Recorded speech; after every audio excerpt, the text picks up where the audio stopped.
Bueno, desde Izquierda Unida hemos lamentado profundamente la muerte de Orlando Zapata, pero nosotros no estamos de acuerdo con la instrumentalización que se está haciendo en Europa de esta muerte para condenar a Cuba, porque tenemos un doble lenguaje a la hora del tratamiento de derechos humanos. Fíjense ustedes, el Parlamento Europeo no ha condenado el golpe de Honduras. El Parlamento Europeo no ha condenado la aparición de la mayor fosa común de América Latina en Colombia, 2.000 cadáveres, fruto de una ejecución sumarial por parte del ejército colombiano. No condena los asesinatos de sindicalistas ni de Colombia ni de Honduras.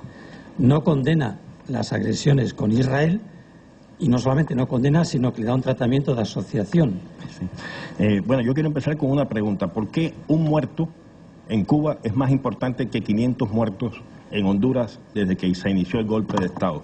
Yo tengo la respuesta. La respuesta es que en América Latina las cosas han cambiado. En América Latina ya no se obedece a Estados Unidos. En América Latina hay una fractura cultural en la dependencia, no solo a patrocinadores, a maestrazgos, sino también a intermediarios. Ya no se necesita a España como intermediaria. Entonces, América Latina tiene un referente y es Cuba. Un referente, por cierto, moral. Bueno, yo también, una vez más, condenar y lamentar, aunque que ya lo hice en su momento, aunque hubo quien no quiso escucharme, la muerte de Orlando Zapata, pero por otro lado veo en las imágenes, una vez más, que solo vemos en Cuba lo que está sucediendo respecto a la disidencia cubana. No se nos muestran nunca las manifestaciones que está habiendo estos días también de miles y miles de ciudadanos cubanos que se están manifestando exigiendo respeto a la autodeterminación y a la libertad del pueblo cubano, ¿no? Entonces, estas manifestaciones raramente aparecen en la televisión y una vez más acabamos de comprobar que no salen.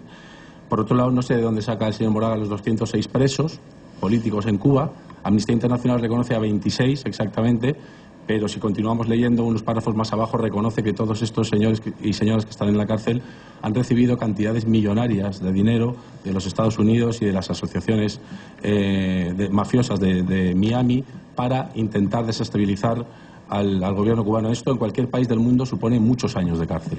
Exactamente, es decir, en Cuba es uno de los lugares donde menos se violan los derechos humanos. Si hacemos una comparación real con otros países, es decir, estamos hablando de un lugar donde hay un respeto absoluto a la vida, donde las comisiones para atender en defensa civil cuando hay un huracán buscan a cada persona en su casa y procuran que preserve la vida, donde la natalidad es una de las menores en América Latina. Estamos hablando de un lugar que tiene más médicos que España, per cápita. Estamos en un lugar que ha llevado médicos a 60 países del mundo. ¿Con qué autoridad moral podemos exigir respeto a los derechos humanos en Cuba cuando, según Amnistía Internacional, que usted ha nombrado, en Europa las fuerzas y cuerpos de seguridad del Estado practican la tortura y los malos tratos, los crímenes cometidos por las fuerzas de seguridad del Estado, impunidad para los responsables de los crímenes cometidos por las fuerzas y cuerpos de seguridad del Estado? La policía española, según el documento, durante más de 4 años, el territorio español ha sido utilizado para las entregas extraordinarias de detenciones de ciudadanos detenidos secretamente y en otros países del mundo y han sido llevados a la base naval de Guantánamo para ser torturados y vejados sin ningún cargo en contra suya. Si estos son los derechos humanos que usted está reclamando, me parece absolutamente inaceptable. En Cuba solo se tortura en un lugar, en la base naval de Guantánamo, torturas practicadas por los Estados Unidos de América con el consentimiento de la democrática Europa. En cuanto a la falta de libertad de expresión en Cuba, por ejemplo, Cuba, La Habana está llena de corresponsales extranjeros que no paran continuamente de tergiversar, de mentir, de manipular lo que está sucediendo en la isla. Todos hemos visto a la madre de Orlando Zapata, en paz descanse, llamarle asesino a Raúl Castro. Ella sigue estando en su casa y ya el colmo del delirio fue hace poco. En las televisiones decían: vean ustedes cómo la policía cubana actúa con brutalidad contra las damas de blanco. Mientras veíamos en las imágenes como 10 o 12 mujeres policías sin armar, ni siquiera una porra, cogían a unas señoras, las metían en una furgoneta y las llevaban puerta por puerta a cada uno de sus respectivos domicilios. Me gustaría saber, las millones de personas que en este país han acudido a manifestaciones, me gustaría ver qué es para los medios de comunicación de este país actuar con brutalidad. Todos hemos visto cómo la policía antidisturbios de este país masacra cada vez que hay una manifestación que a ellos no les conviene, con sus porras, sus cascos, sus botes de goma. Pero es una dictadura. Eso no ha ocurrido jamás en Cuba en la historia de la revolución, nunca. Señalar una cosa: esta no es una campaña internacional, señor Moragas. esta es una campaña de dos polos importantes, Estados Unidos y España. España siguiendo, es decir, la derecha española, para ser más exacto, siguiendo el criterio norteamericano. Si en los 100 titulares de la prensa digital que aparecieron en los días siguientes, de los 100 titulares, 93 eran de España y de Estados Unidos. De esos 52 eran de España, del país, del mundo, de ABC. Me parece fascinante que todavía continúes diciendo que lo que se hace aquí no se puede hacer en Cuba cuando acabamos de tener una conexión en directo con un disidente cubano que no está encarcelado ni mucho menos, sino que está siendo atendido por sus problemas de salud debido a una huelga de hambre, no lo olvidemos, voluntaria. Y no solo él, sino decenas de disidentes hablan todos los días en la radio y en la televisión. ¿Dónde está la falta de libertad de expresión? Eso por un lado. Por otro lado, me sigue fascinando que un partido o varios partidos supuestamente democráticos que han gobernado este país se permitan el lujo de darle lecciones democráticas a otros países cuando, por ejemplo, nos metieron en la OTAN a traición, cuando, por ejemplo, montaron un grupo terrorista estatal llamado los GAL, cuando, por ejemplo, nos llevaron a una guerra ilegal y no permitida por el 90% de la población, cuando, por ejemplo, mantiene al 20% de la población española viviendo en el umbral de la pobreza a día de hoy, cuando, por ejemplo, mantiene a 4 millones de parados tirados en la calle a día de hoy. ¿Dónde está la democracia? ¿Cómo podemos dar lecciones de democracia desde Europa o desde España, en este caso, a ningún país del mundo? Yo le quiero decir al señor Fariñas, con toda sinceridad, que ningún gobierno europeo de la Unión Europea, ninguno, excarcelaría a un solo preso por una huelga de hambre. Ni un solo gobierno europeo.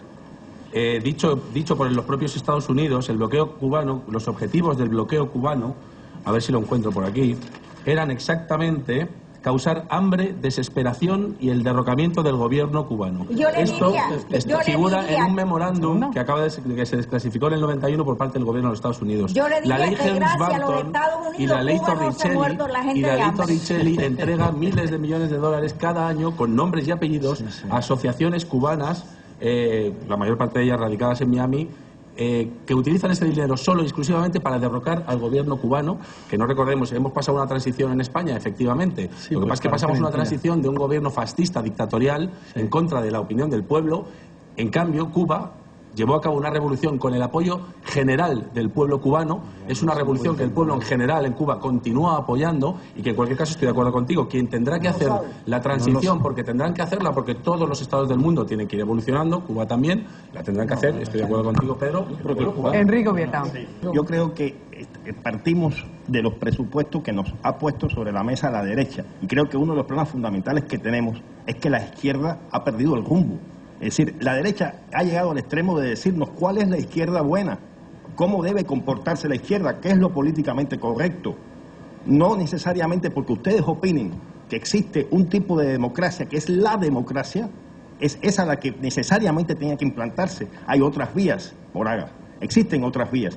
Nosotros somos un Estado pequeño, un Estado que hemos sido bloqueados y que hemos sido durante la historia dominados por Estados Unidos. Adelante, Guillermo. Quiere decir que es falso absolutamente que el pueblo cubano se muera de hambre. O sea, eso no existe en ninguna estadística ni en ningún lugar reconocible y mínimamente fiable. Eso por un lado. Por otro lado, me sorprende que se erija usted en fiscalizador de las dictaduras cuando no han tenido ningún reparo en no solo no condenar la dictadura de Franco, sino en bloquear repetidamente la Unión Europea una condena unánime del Parlamento Europeo contra la dictadura de Franco. Cuando ustedes han apoyado el golpe de Estado contra el presidente electo democráticamente Hugo Chávez en Venezuela. Cuando ustedes están apoyando el golpe de Estado comunista. Cuando sí.